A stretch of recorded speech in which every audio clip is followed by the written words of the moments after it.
Wassail, Aquarius. So it's interesting that you've come out next on the splits. Doing splits, be careful of those hamstrings. Because we had Virgo, Libra, Gemini, Aquarius. So we started with Virgo, opening space in the earth to materialize things. And now we're going through cardinal, mutable, fixed air frequencies. So interesting. So you are the magnum opus alchemical process of multiplication. What is multiplication?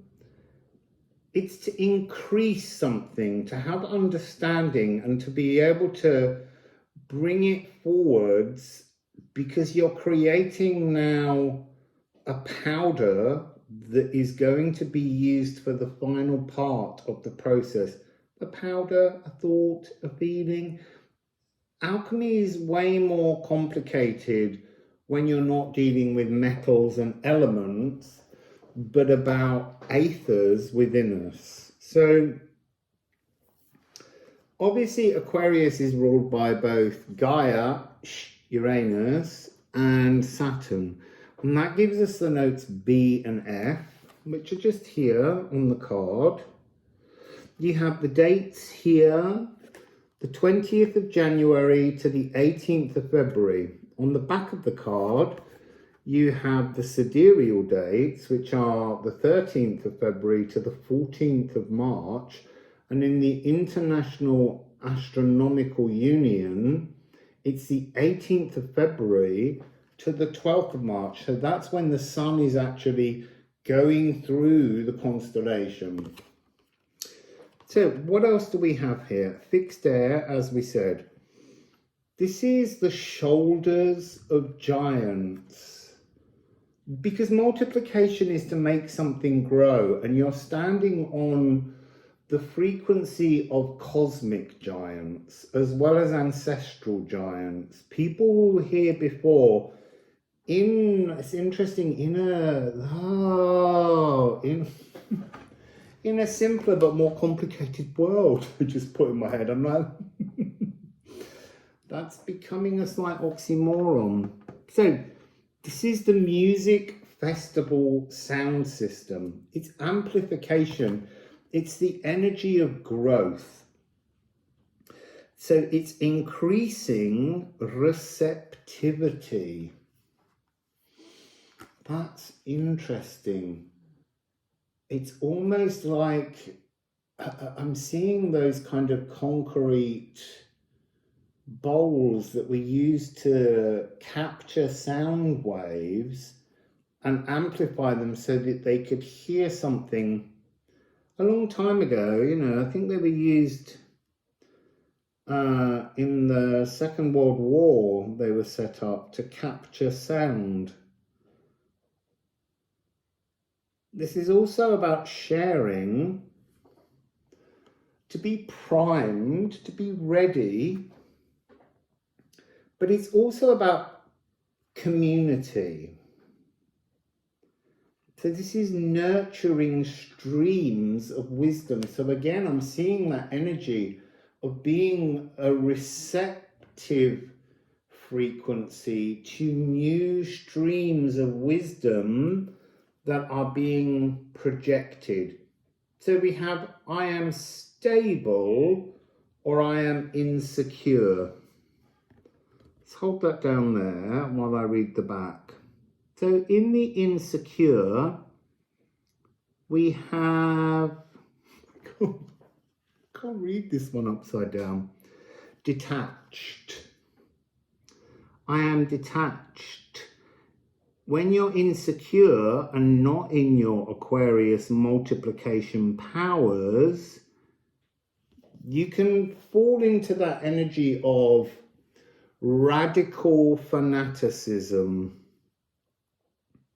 on anything, fixating on something, that very fixed mind energy, not allowing fluidity.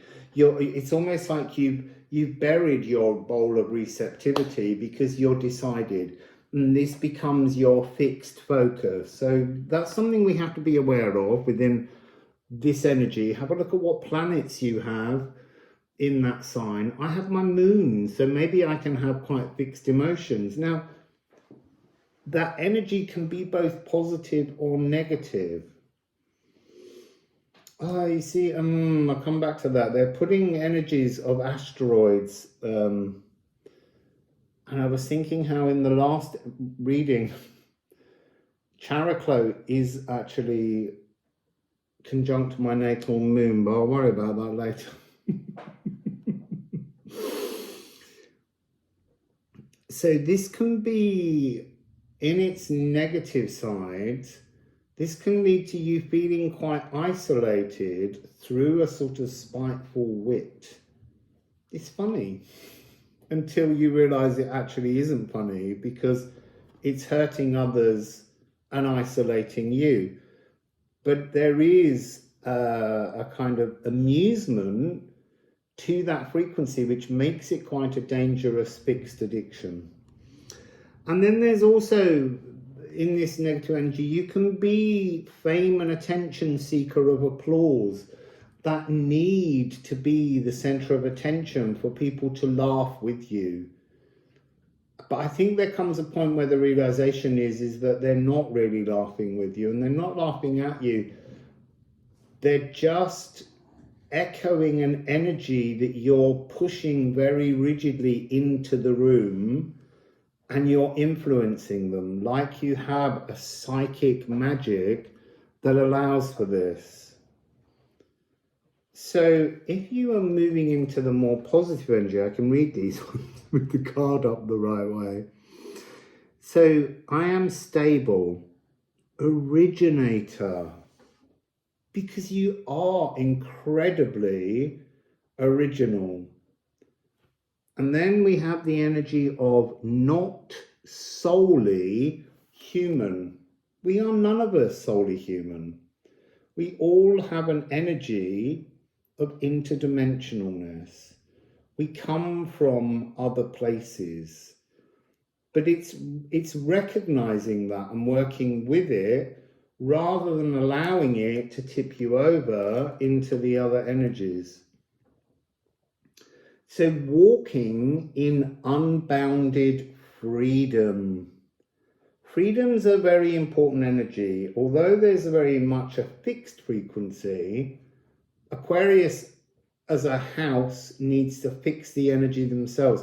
They don't like to be trapped. And that goes back to the energy of Ganymede being kidnapped by Zeus, who sent the owl, and then being forced to live a life as his male concubine and cupbearer. And we have no idea how Ganymede felt about that. But there is something I always feel in the energy of the Aquarius frequency, the water bearer, this notion of sometimes not willing to spill out the emotions because there's a feeling that you might be trapped by the vulnerabilities of admitting to your emotions.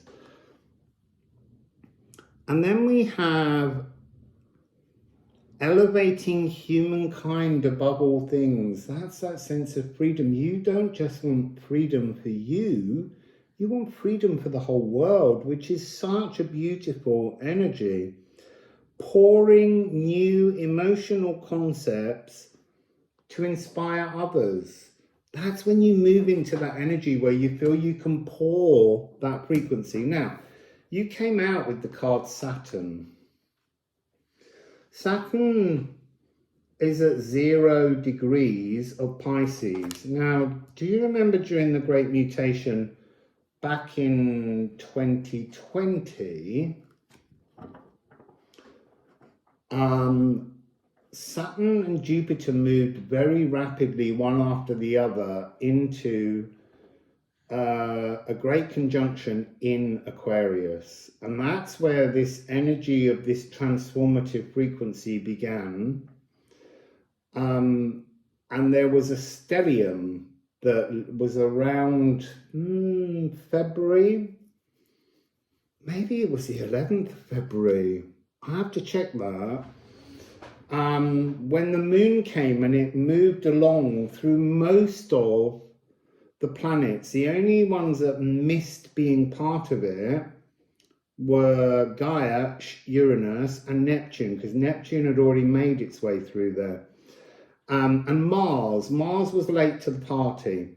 But so there is this thing that I call the stellium tear, which is an energetic echo that is open within Aquarius now. That was the beginning of this age of air conjunctions. So every time anything passes through Aquarius, there's something very transformative going on to the frequency. Oh, Saturn has a hexagonal volcano on the top of the planet, on its north pole. And they only discovered it about 40 years ago. And in that time, it's transformed and changed colour. It's become twice as high, and it's gone from blue to gold, if I'm thinking the right way around. So it wants to be this energy of showing that things change. Frequencies of planets and the music of the spheres change. So it's interesting, Saturn rules Aquarius, but Saturn also rules Capricorn.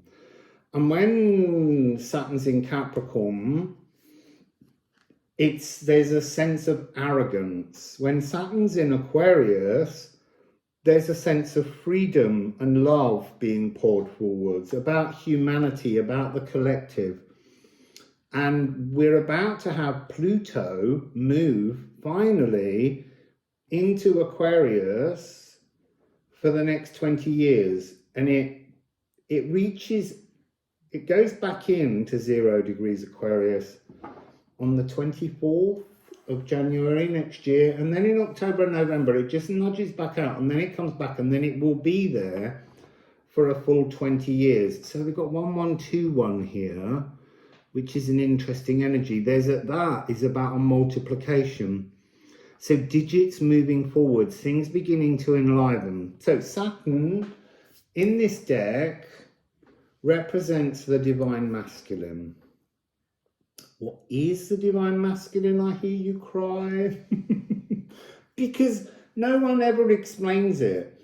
We talk about toxic masculinity, and that can be a little bit of Saturn when it's in Capricorn, but that's not the point. It's not there anymore. And we need to come to terms with divine masculine energy and acknowledge it's in all of us. It's the energy of actioning things into being. That stellium tear was actioning transformation. So we're looking at the energy of, it's the lower heart, as I always call it, although I'm feeling like I want to call it the physical heart, because everything transforms. My own philosophical notions are transformed as I learn more through the practices that I delve into. So maybe it shouldn't be the lower heart, but should be the physical heart, the cellular heart. But it's pain absorbing, non-judgmental, and that's very much something this fixed air frequency can be very judgmental. So it's pain absorbing, non-judgmental, but Saturn is also Chronos, time. It's something that sits and works with bacteria. I feel like in this card you can kind of see Saturn's profile with the eye, and he's blowing bacteria onto us, onto the world, to create linear time. But at the moment it's almost like he's pulling all the bacterias up and invigorating them so that transformation can take place. So Saturn's also associated with lead in alchemy, the metal lead, which is about finding a purpose. And that's really what we're all doing in this Aquarian age. And you see, I get this thing, that's interesting that they've put that in my head now. We talk about the age of Aquarius, and there are frequencies, but there are mini ages within ages that we don't really recognize. So at the moment, we're really in an air epoch. So that's a whole series of air elements. So we're looking at, as it's gone through here, Libra, Gemini, and Aquarius. So it's almost like we're in a cycle that rolls continually through those. But there's an age of Aries, a mini age of Aries within the age of Aquarius, because I think it's on the 20 something, might be the 20th or 26th of February 2026, Saturn and Neptune will go into a very rare conjunction at 0 degrees of Aries. And that creates a kind of polarity between that Aquarian idea that there's one solution should fit everything, and then this burgeoning new age that will begin, because Jupiter's been through Aries and Uranus has been through Aries. There's this energy of the individual as part of the collective, but still individual. And that's this energy polarity that's kind of throbbing around us at the moment, where people want to impose their will on others. That's not Saturnian, not anymore. You must just listen and give people space to be themselves. So, Saturn, I am unbiased, or I am judgmental. You see, and therein lies the danger. If you are judgmental, you are being poisoned by your own thoughts and your own emotions. It says you become strangled and depressed. It doesn't matter how much people might hide it. There is a depression in being judgmental because it's putting you on edge. It's allowing things to constantly trigger you.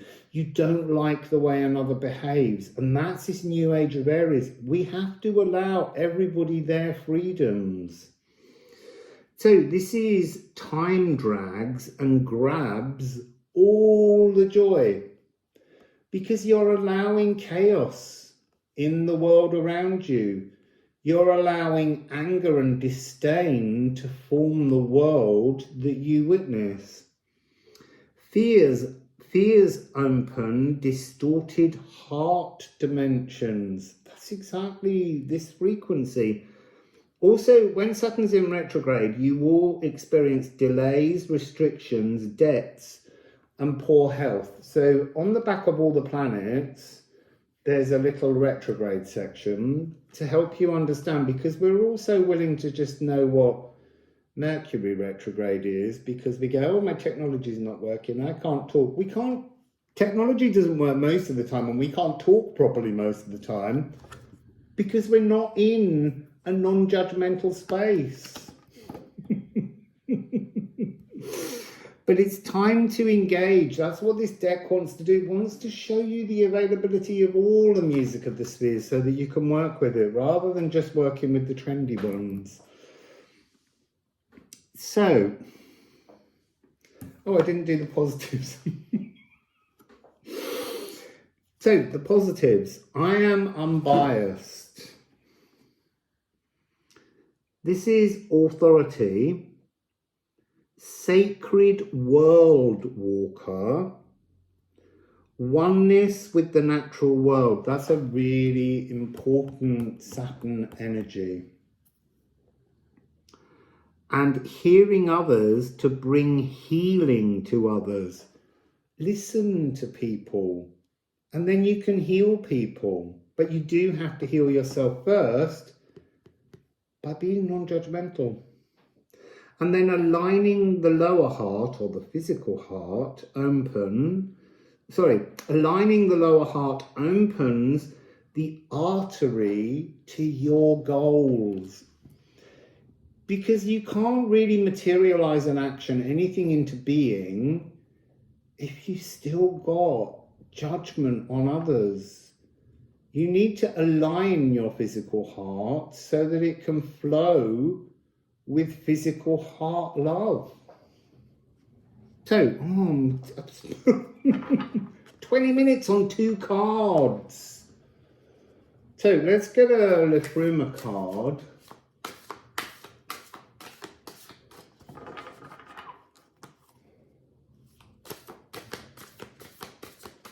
I'm seeing something of the aquamarine sound wave being available to be picked up if you can just listen through your heart.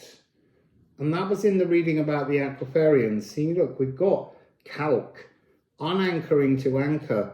We have to unanchor all that Saturn was to us to transform it and anchor something new back in. This is the mortar that holds us in judgment, the prison of judgmentalism. It's showing me being walled in by your own judgments on others.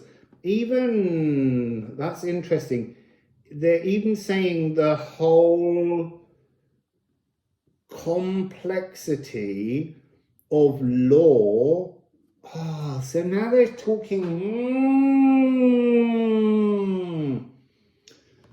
There was a golden age of Saturn, and the golden age of Saturn, it was possible at that time that Saturn was actually a kind of bronze illuminated star, and Earth travelled around Saturn before some cataclysmic event that forced Saturn to become a kind of dwarf star planet. But in that space that we call the golden age of Saturn, there were no laws. There was such respect from the beings that inhabited Saturn's planetary, or Earth, maybe it was Earth,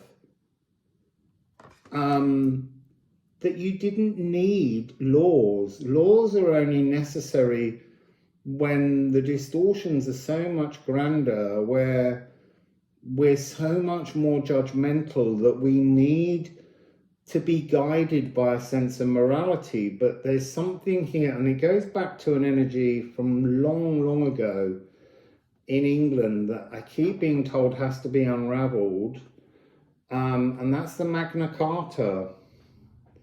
So maybe we're using the magnum opus to override the Magna Carta. I don't know, but there was a golden age, and in that golden age, there was so much loving respect for all things that there wasn't a need for law. And there's something here about the prison that the law is creating around the freedoms to explore. Yeah, look, Aquavita. Oh, interesting. There's this figure here with an eye, a nose and a mouth, and then this figure here of Saturn, but I've never had these two cards come out together, but this is like Saturnian sadness. The cul-de-sacs that come around, and he says time to skip this track, time to skip the mournfulness, the sad song cycles that we sing. There's an energy of the Saturn primordial drumming. The rhythm is moving again, and it's time to walk the other avenue, because Saturn has 2 avenues. It has Capricorn and Aquarius. It has cardinal earth and fixed air. And I think it's when it's in fixed air that it's moving thoughts, it's transforming personalities. And then we have with this esoteric shadow feasting. We have this lunar eclipse card. You see, I feel like this is a divine trap. This is 981 because there is an epiphany that comes from here. To be heartened, heartened, or to be depressed. So this is cornered, calling for help, waiting to be given access, knocking and knocking and knocking at the wrong door, and then unable to accept that no time is ever wasted on a journey. So on the positive side, this is the energy of an epiphany, an awakening, turning again. And here it is, the right, wrong pathway. And laughing at the pain in the shadows, jubilant at finally understanding your sacred journey. With this energy of 12, 12 is a physical confinement. Again, this notion of the prison of being judgmental. And it's time to break free and leave the prison of our own judgments on others. This is sunless solutions. I am unveiled or I am umbral. Because the shadow of Saturn has long been held over us, especially working with Pluto, having been in Capricorn for so long. It's been a very shadowy time. But as we open this Janus Geminus frequency with Saturn's help, there will be this energy of seeing more shadows because we need to feast on the nutrients. That's what this esoteric shadow feasting is. By facing and eating your shadows, you can then transform and amplify your heart in the physical, your physical heart, the green part of your heart. So let's just get a couple of runes. Interesting. So we have Ophalagu,